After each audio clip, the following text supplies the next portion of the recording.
The US says it has completed another wave of strikes on Iranian military targets, marking a third consecutive night of attacks. State media say explosions were heard in Bushehr, Bandar Abbas, Kish Island, Qeshm Island and several other areas. US Central Command says the strikes targeted Iran's coastal defence systems as well as missile and drone sites. President Donald Trump says the campaign is aimed at further weakening Iran's ability to disrupt shipping in the Strait of Hormuz. He has also announced the US will reimpose its blockade in the strait on Tuesday. Speaking at the White House, Trump said the US is intensifying its military campaign and stepping up measures aimed at isolating Iran. We have tremendous amounts of ammunition. We have numbers that we haven't had in years. And we're hitting them very hard, and it'll continue, and we'll see what happens. But we're knocking out all of their offensive capability, and we're controlling the straits. We're putting the blockade back. And it's a blockade not for anybody but Iran. In other words, anybody doing business with Iran can't go through. Everyone else will be able to go through. So it's a blockade. It's a very strong blockade. The blockade was probably more effective even than hitting them, but I think the combination is the thing that really does it. Well, Mike Hanna has more on those US strikes. US Central Command CENTCOM confirmed that a third night of strikes was underway. It said the targets were Iranian facilities associated with its attempts to keep control of the Strait of Hormuz. The strikes confirmed by President Trump, who added that more are likely to be happening in coming days. But he also said that one of the targets could be a nuclear facility in the Iranian interior. If this threat is carried out, it would be the first military strike against an interior target since the beginning of the ceasefire. All the targets have been those associated with control of the Strait of Hormuz. President Trump also confirmed that a naval blockade was being put back in place, but he added another factor, and that is that the US was going to charge a toll of 20% for vessels passing along that southern route along the coast of Oman. This would increase the price of passing these vessels through the strait immensely. A fully laden vessel would cost some $30 million, whereas it's believed the Iranians, when they charge tolls, are charging in the region of $2 million.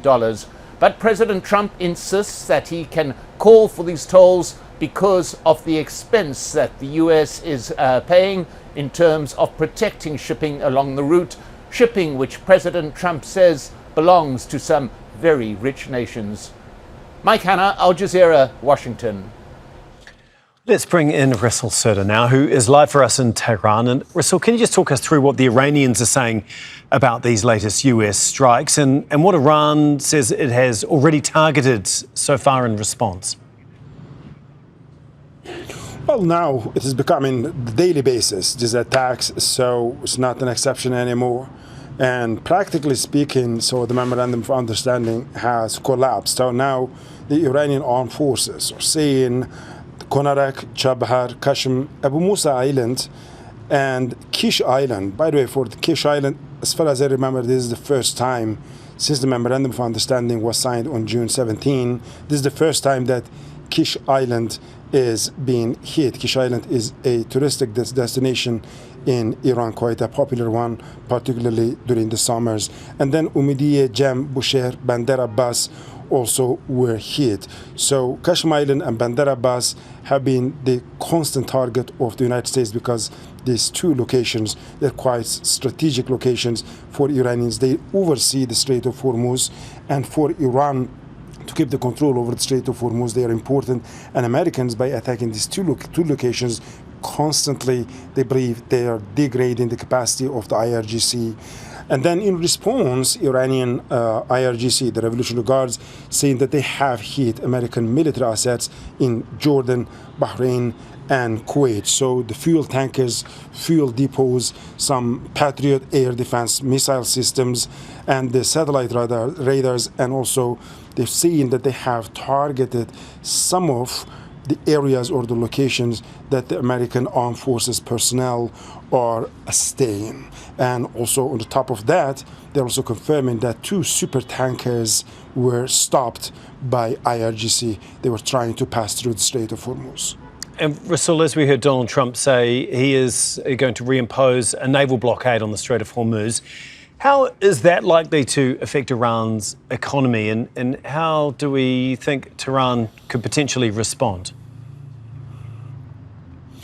Well, this blockade over the Strait of Hormuz definitely is going to have huge impact on Iran's economy. Remember, the first blockade lasted more than 2 months. So it was announced by the United States on April 13, and it lasted until the day the Memorandum of Understanding was signed on June 17. The reason that it is so critical, is such an economic lifeline for Iran, because more than 80% of Iran's import and exports either goes through the Strait of Hormuz or through the southern ports. And then when Americans put a blockade over the Sea of Oman, practically it blocks all of that trade way. And so that is definitely going to significantly reduce Iran's import and export the volume. And also is going to cause a tremendous rise in the inflation. In return, Iranians are looking for alternative routes connecting the country to Turkey, to Turkmenistan, to Afghanistan, and to Pakistan, but that's going to take quite a long time to be efficient. And also, as a pressure tool, Iranians are saying they are going to keep the Strait of Hormuz closed to put pressure on the region and on the global economy to force the USA to remove the blockade. Okay, thank you so much for all of that, Resul. Resul Serdar for us in Tehran.